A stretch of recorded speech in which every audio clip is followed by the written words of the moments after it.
A rag-wrapped brass dial rides in the bottom of a janitor's cart, polished every night and mounted on nothing, and nobody at Cutback Ridge Precision Rifle School had asked the man pushing that cart why in 9 years. Austin Lockhart didn't need to ask anything. He had a laminated run sheet in one hand and 40 trainees arranged in a loose horseshoe around him, and he was working up to the part of his talk they always remembered. Everything you're about to learn today traces back 37 years, he said, to one man. A man whose name isn't even in most of the textbooks anymore, because he never wanted it there. Horace Ovington built the doctrine this school still runs on. I trained under men who trained under him. That's the lineage you're standing in. He let it sit, the way he always did, and swept a look across the horseshoe to make sure it had landed. Behind him, at 1,800 meters, a steel plate weighted the size of a dinner plate, indifferent to reputation. Somewhere behind the rope line, a broom scraped brass casings into a dustpan, unhurried, in time with nothing. And that, Austin said, tipping his chin at the sound without quite looking, is why we keep the maintenance staff behind the rope during a demonstration. Sweep-up's important, just not from here. A ripple of laughter went through the trainees, the easy kind that costs nothing and means less. The old man in gray didn't look up from the dustpan. He finished the row he was on, straightened at a shoulder that would not lift past his own collarbone, and moved 3 steps down the line to the next scatter of brass. Here is what the trainees did not know. Standing in their horseshoe with the desert throwing heat shimmer over 1,800 meters of dry lake bed, the name on the wall plaque behind them was wrong. Had been wrong for 37 years. The man who wrote the doctrine Austin Lockhart had just described, the one who built the reeds and the corrections and the whole architecture of how this school taught a rifle to answer for wind, was not sitting on a board of directors drawing a consulting fee. He was standing 40 yards off with a dustpan in his hand, and he had just been told, gently, publicly, to stay behind a rope. If you've ever done the work and let someone else wear the credit, you already know the weight in that rag. Nobody in the horseshoe could have said why the old janitor's shoulder sat the way it did, canted low, like a man favoring a hurt that had healed wrong on purpose. Nobody could have said why he'd been sweeping this same line for 9 years and never once asked to shoot it. The dial in his cart had been filed by hand in 1987, its threads and hash marks cut with a jeweler's file under a single desk lamp, and it fit no rifle currently owned by Cutback Ridge, because the rifle it belonged to had been sold off as surplus decades before anyone in that horseshoe was born.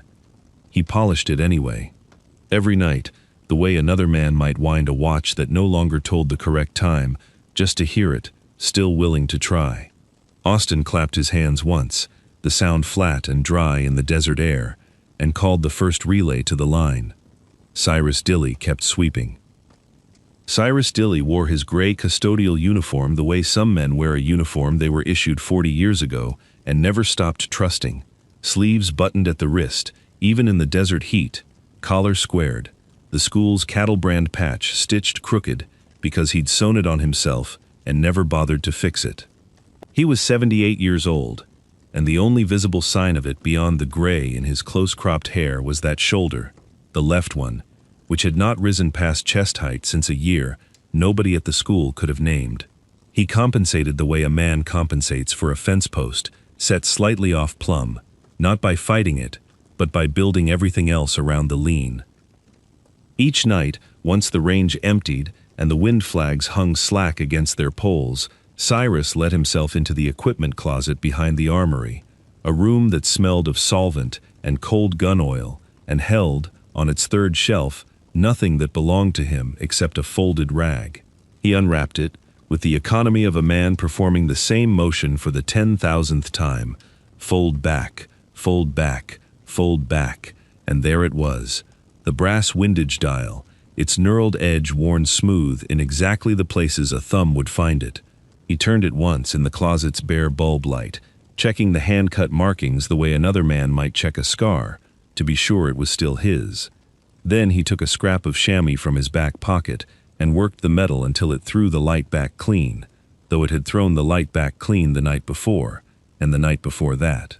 He never mounted it on anything. There was, at Cutback Ridge, no rifle left to mount it on.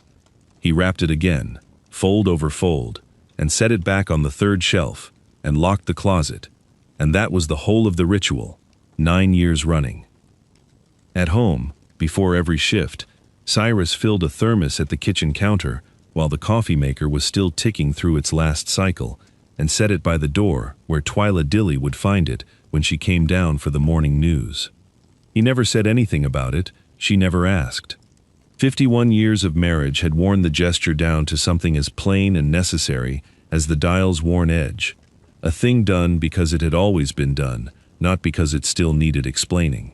Twyla kept his old data books in the bottom kitchen drawer, dusted twice a year, never opened. She did not know what was written in them. She had stopped asking, sometime in the second decade, and had come instead to understand that some silences in a marriage are not walls, they're just rooms. Neither person needs to enter to know the other one is home.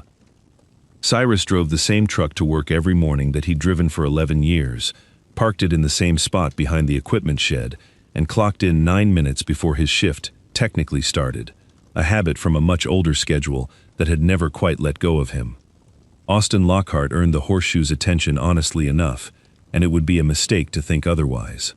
2 relays in, a young trainee named Devin Fenno was folding under the clock, trying to call a read at 1,000 meters, with a crosswind that kept shifting its mind every 4 or 5 seconds, and his hands had gone tight on the rifle, in the particular way hands go tight when a man is more afraid of failing in public than of the actual math. "Breathe out, then talk to me," Austin said, crouched beside him, voice dropped low enough that it was just the two of them and the flag 1,000 meters downrange. "Tell me what the near flag's doing, not the far one. The far one's lying to you right now." Devin called it. Austin corrected the call by half a value, walked him through the dial adjustment in 3 flat sentences, and told him to send it on his own exhale, not on command. The round went into the steel, with a sound like a door shutting somewhere far off, and the Horseshoe exhaled with the boy, and Austin allowed himself one short nod, the kind of satisfaction a man permits himself when he has done a real job well and knows it. He had built that read out of nothing but voice and patience, and 11 years of having stood exactly where Devin was standing. There was no faking that, and no one watching would have said there was. He straightened, checked his run sheet, made his grease pencil mark, and that was when he noticed the gray uniform drifting toward the firing line, with a rake in one hand, angling to clear a scattering of brass the relay had kicked wide. "Not now," Austin said, not unkindly, but not looking at him either. "We're mid-string. Give it a few minutes." Cyrus nodded and withdrew to the gravel apron, rake over his shoulder, and waited with the patience of a man who had waited through worse. 20 minutes later, between relays, he came back for the same brass, and this time Austin caught him at the rope with a hand raised, palm out, like a man stopping traffic he expected to obey him without being told twice. "I need this line clear of anybody who isn't shooting or coaching," Austin said. "I know you've got a job to do, so do I. Let my guys finish, then it's all yours." "Yes, sir," Cyrus said, and that was the whole of it. 2 words spoken without heat, and he turned the rake around and walked off toward the equipment shed instead. Rowan Elise Brackett, 26, 3 years into logging maintenance on the 1,800-meter steel and its mounting hardware, watched the exchange from the scorer's table with a small crease between her eyebrows that she did not let travel any further onto her face. She had signed Cyrus Dilly into the visitor's log herself, 9 years back, on his very first day, copying his name off a driver's license without a second glance, the way you copy down anyone's name when there is no reason yet to wonder about it. She did not know why the crease was there now. She only knew that the old man's voice, saying "yes, sir," had not sounded like a man being managed. It had sounded like a man choosing not to argue, which is a very different thing, and she filed the difference away, without knowing yet what drawer it belonged in. She said nothing, not yet. By early afternoon, the wind had begun doing the thing it did on the ridge, 3 or 4 times a season, dying at ground level while it kept moving somewhere higher up, so that the near flags hung nearly still, while the mirage over the lakebed rippled and bent, like water going over rounded stone. Austin's rangefinder crew, running a laser unit and a handheld anemometer, called the surface wind negligible and moved on to the next relay's data. It was Rowan who thought to send Cyrus out to the far berm for the flags. "Since you're already headed that way with the cart," she said, which was true enough, though the truth of it did not make the errand feel any less like an afterthought. Cyrus took the cart out across 400 yards of hardpan without complaint and stood a long moment at the berm, doing nothing that looked like work at all, watching the mirage boil and settle, reading something in its rhythm that no laser could measure, because a laser measures distance, not intention.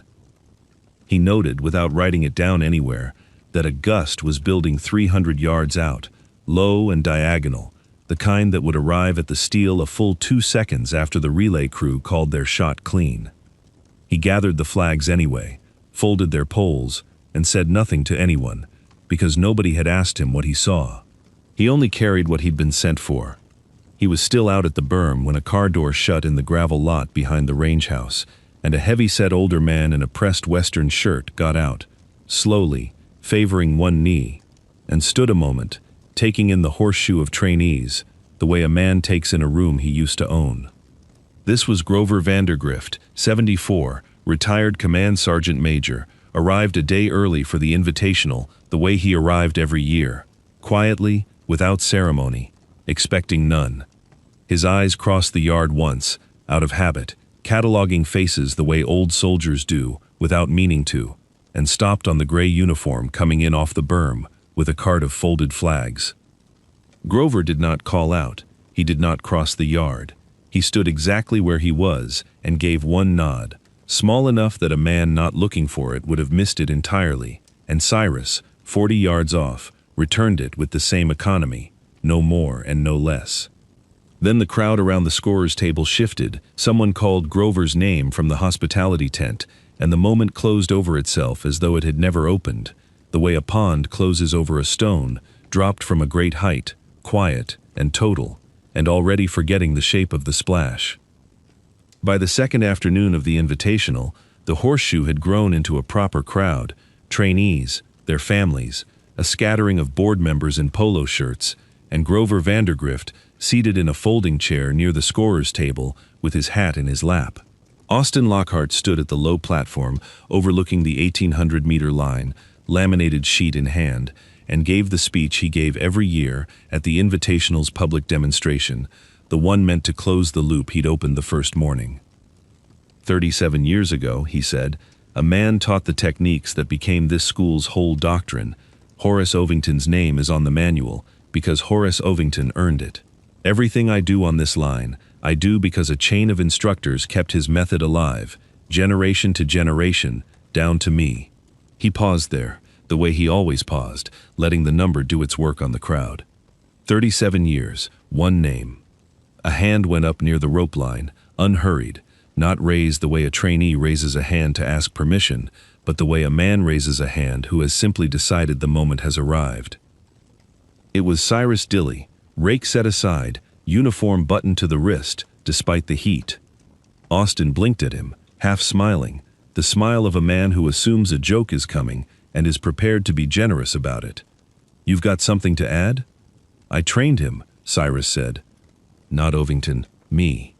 The crowd's laughter started before the sentence had even finished landing, quick and easy, the same laughter from the first morning, except this time it did not last as long as it should have, because Austin's smile had gone crooked in a way that laughter usually fixes, and this time didn't. "That's a hell of a claim," Austin said, and something in his voice had thinned, just slightly, the performative pitch of it losing an inch of its footing. "You want to back that up?" Cyrus didn't answer with words. He walked to the rack at the edge of the platform, where a retired service rifle sat mounted for display, its stock scarred, its barrel long unfired for anything but demonstration, and lifted it down with both hands, testing its balance the way a man tests the weight of a thing he has not held in years but has never once forgotten how to hold. He seated it low against the shoulder that would not rise, canting the stock into the lean instead of fighting it, the exact habit the school's own instructors had spent 9 years mistaking for poor form in a man they'd never once watched actually shoot. He did not ask for the rangefinder reading. He watched the mirage instead, boiling low and swirling at 300 yards the way it had 2 days before, reading the air the way another man reads a face he's known his whole life, for what it isn't saying as much as for what it is. He dialed the sight by feel, 3 clicks, a pause, 1 more. He exhaled the way he'd taught 100 younger men to exhale, on the natural pause at the bottom of the breath, not the top. The rifle spoke once, flat and short across the lake bed, and 1,800 meters downrange, a plate of steel rang out a long, clean note that carried across the whole yard and came back off the far ridge a half-second later, as if the desert itself wanted a second opinion. For 3 full seconds, nobody in that crowd made a sound at all. Then Rowan Brackett, at the scorer's table, said, very quietly, to no one, "Center." And the silence that followed her word was heavier than any noise the crowd could have made. Austin Lockhart's laminated sheet hung forgotten at his side. Austin recovered his voice before he recovered anything else. "Winds dropped since," he said, "too fast. Crosswinds shifted. Do it again, harder conditions, or I'm not writing this down as anything but luck." It was not a fair ask, and everyone standing close enough to see his face understood that it wasn't, but Cyrus only nodded once and reset the bolt without argument, because arguing had never once been the thing he came here to do. The second shot took longer. The wind had, in fact, picked up, gusting unevenly off the ridge in the kind of pattern that eats good shooters alive, and Cyrus stood reading it for a long, unhurried stretch that made several of the younger trainees shift their weight, unable to bear the stillness of a man simply looking at moving air. When he finally sent the round, it took the plate 3 inches off center, close enough to prove everything, imperfect enough that nobody could call it a trick. Austin stared at the steel a long moment, then at the rifle in Cyrus's canted hands, and said nothing at all, which for a man who had not stopped talking in 2 full days was its own kind of confession. While the crowd was still finding its voice again, a runner from the hospitality tent reached the scorer's table and told Rowan, in the flat tone of someone repeating instructions rather than delivering news, that the board wanted the closing ceremony moved up an hour because the printer's proof of the commemorative reprint of the founding manual, Horace Ovington's name embossed on its new cover, needed a signature before the presses in town closed for the weekend. Grover Vandergrift, rising from his folding chair with the effort of a man whose knee had opinions about it, asked where the original 1987 logbook was being kept, so the board could compare the record before anyone signed anything. The runner didn't know. Someone from the archive said, apologetically, that the logbook had been reported missing 18 months ago, lost, they believed, somewhere in a records migration when the school's paper files were being scanned and the originals discarded. Grover's face did not change in any way a stranger could have read, but he looked once at Cyrus, standing quiet at the rope, with the borrowed rifle still cradled in his arms, and something passed between the 2 old men that needed no translation at all. The clock on the reprint, everyone now understood, was no longer a formality. It was closing. Grover Vandergrift crossed the gravel to where Cyrus stood, took the rifle from his hands with the care of a man relieving another man of a weight he'd carried long enough, and set it back in its rack himself. "They told me it was lost," Grover said, low enough that only Cyrus and Rowan, hovering close with her scorer's clipboard forgotten at her side, could hear him clearly. "I never believed that record was lost. I never trusted the man who was running this place enough to believe anything he said was misplaced by accident." He reached into the breast pocket of his pressed shirt, past a folded handkerchief, and drew out a thin, brittle sheet of carbon paper, its typed lines faded to the color of weak tea. "I kept my own copy, 37 years in a strongbox under my bed, because Horace Ovington was never a man I planned on trusting with anything I couldn't hold in my own hand."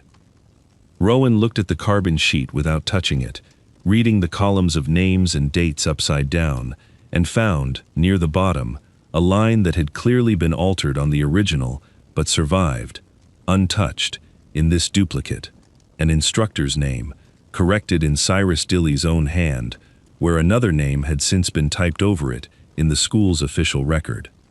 "This says you," Rowan said quietly to Cyrus. "Not him. This whole time it said you." "It always said me," Cyrus said. "Somebody just typed a different name on top." He did not raise his voice saying it, and the lack of heat in the words made them land harder than shouting would have. Austin Lockhart, who had followed Grover across the gravel without quite deciding to, stood staring at the carbon sheet with the particular stillness of a man doing arithmetic he does not want to finish. He turned without a word and walked to the instructor's trailer behind the range house, returning a few minutes later with a battered canvas folder of his own 11 years of teaching notes, pages he had annotated and re-annotated every season, techniques he credited at the top of every page to Ovington's founding manual.